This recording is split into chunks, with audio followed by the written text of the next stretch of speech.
Hello. First of all, let me introduce myself. I am Neil Das and I am a yoga trainer or teacher. তো প্রথমে বলি, আজকে আমরা একটা ছোটোখাটো টপিক নিয়ে আলোচনা করব, আর এই টপিকটা আশা করছি তোমাদের সবার জন্য একটা এডুকেশনমূলক টপিক হবে, যদি তোমরা সেই হিসাবে নাও।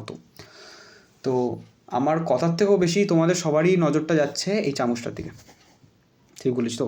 দেখেছো আমার কোয়েসিলেট কত ভালো। তো ফালতু কথা বলবো না, মেন টপিকে আসি যে এই চামচটা কেন নিয়েছি। তো ফার্স্ট অফ অল আমি বলি যে আমি দেখাতে পছন্দ করি যে এক্সারসাইজ আর প্র্যাকটিক্যাল জিনিস নিয়ে এক্সাম্পল। তো দেখো, আমি যদি এই চামচটার মুখটাকে এরকমভাবে আটকে দিই, এর ওপর জায়গাটা দেখে আমরা কি বুঝতে পারছি এটাকে? ভালো করে বলো। ঠিক, স্পাইন। এটাকে আমরা স্পাইনের সঙ্গে তুলনা করছি। তো আমরা জানি প্রথমে স্পাইন কী জিনিস। What is spine? তো স্পাইনকে আমরা 33 পার্টে ডিভাইড করতে পারি। কটা ভাগে ডিভাইড করতে পারি? 33 পার্টে। রাইট, 33 পার্টে ডিভাইড করতে পারি। আর 33 পার্টে আমরা কীভাবে ডিভাইড করি? তো সেটা হচ্ছে 7, 12, 5, 5, 4। হেবি না?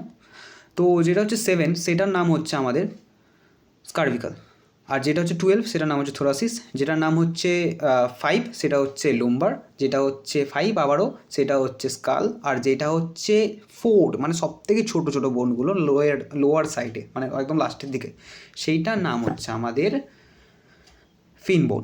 কী বোন? ফিন বোন। আমাদের এটা জানাটা কেন উচিত? কারণ আমরা জানি না যে কোন পার্টটাকে কি বলে। আর আমাদের যে সমস্ত টিচারদের কাছে আমরা যাই, তারা আমাদেরকে গাধা গরুর মতন এক্সারসাইজ করিয়ে শুধু টাকাটা উসুল করে। বুঝতে পেরেছো? শুধু টাকাটা। আমি কাউকে খারাপ বা ছোটো মনে করার চেষ্টা করছি না, আমি এইটা বলার চেষ্টা করছি বি অ্যালার্ট। ঠিক আছে? বোকা হও না। তো যাই হোক, আমরা যেটা ডিসকাস করছিলাম, তো এটা হচ্ছে প্রবলেম। এখানে যে প্রবলেমটা থাকে সেইগুলো বেসিক এক্সারসাইজের মধ্যে আমরা কী ভুলটা করি, যারা এক্সারসাইজ করে তারা থোরাসিসের এক্সারসাইজ করান, কিন্তু থোরাসিসের এক্সারসাইজ থেকে যেটা 5.6-এর যে পার্সেন্টটাকে যে এক্সারসাইজটা করাচ্ছে, সেই সেম এক্সারসাইজ সেটা 6 ফিটের একজনকে করিয়ে দিচ্ছে। তার ফলে প্রবলেমটা কী হচ্ছে? প্রবলেমের থেকেও বড় প্রবলেম। ঠিক আছে, জানি কিছু বোঝা গেল না, কারণ যারা এই এক্সারসাইজটা করে তারা কিছু বুঝেও করায় না এই এক্সারসাইজগুলো। তো যারা হচ্ছে 5.6-এর, তাদের থোরাসিসে যে এক্সারসাইজটা কাজ করবে মানে ওয়ার্কড হবে, কিন্তু যারা 6 ফিটে আছে তাদের থোরাসিসে ওই এক্সারসাইজটা ওয়ার্ক করবে না।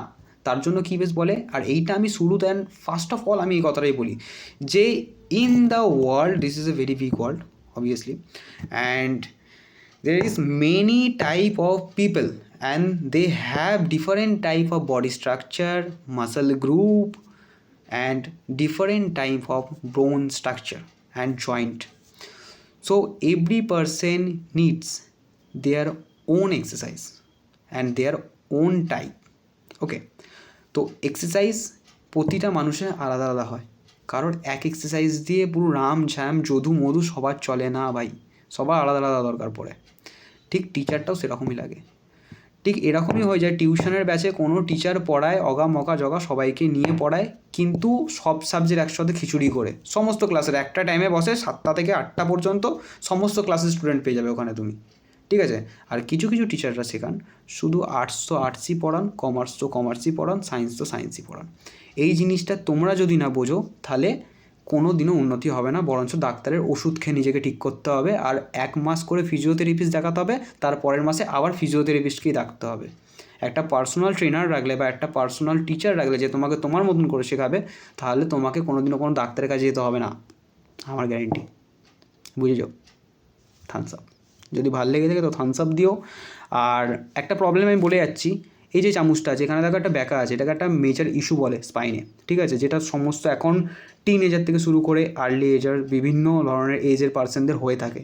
তো তুমি যদি জানো অবশ্যই আমাকে পিন করো, আর অবশ্যই এটার কনসেপ্টও আমি একটা ভিডিও বানাবো, একটা রেসপেক্টিভ ভিডিও বানাবো, তো তোমাদের অবশ্যই সেটা ভালো লাগবে। যদি ভালো লেগে থাকে তো লাইক দিও। ওকে, টাটা, গুড নাইট।